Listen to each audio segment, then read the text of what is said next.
Mainit-init na balita from pep.ph from Pilipinas.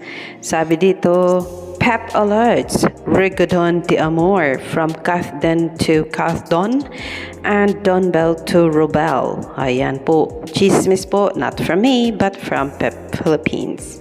And sabi dito, rumor has it that Catherine Bernardo's love team with Alden Richards will take a break, and Catherine will soon be paired with Donnie Pangilinan.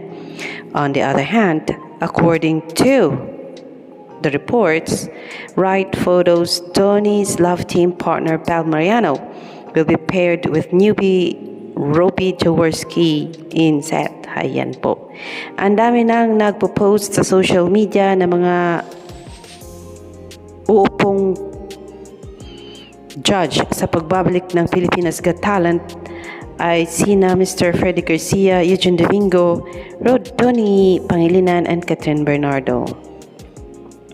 Ang dami tuloy nagtatanong sa amin kung totoo bang si Donnie na ang susunod na ipapartner kay Catherine Bernardo.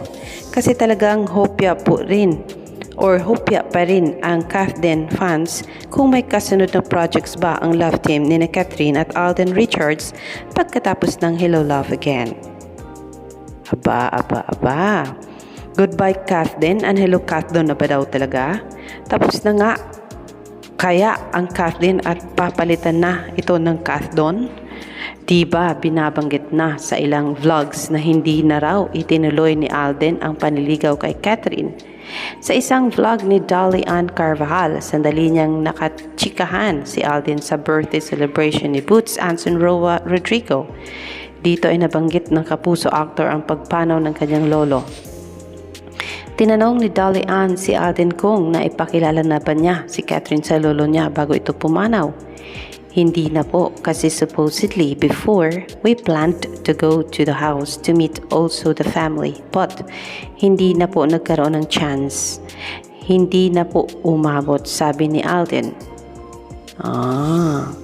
Mukhang malapit pa rin namang magkaibigan sina Catherine at Alden pero wala pang makapagsabi kung meron pa rin bang ligawan.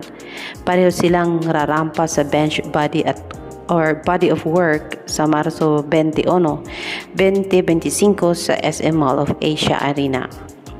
Magsasabay kaya ang Kathleen?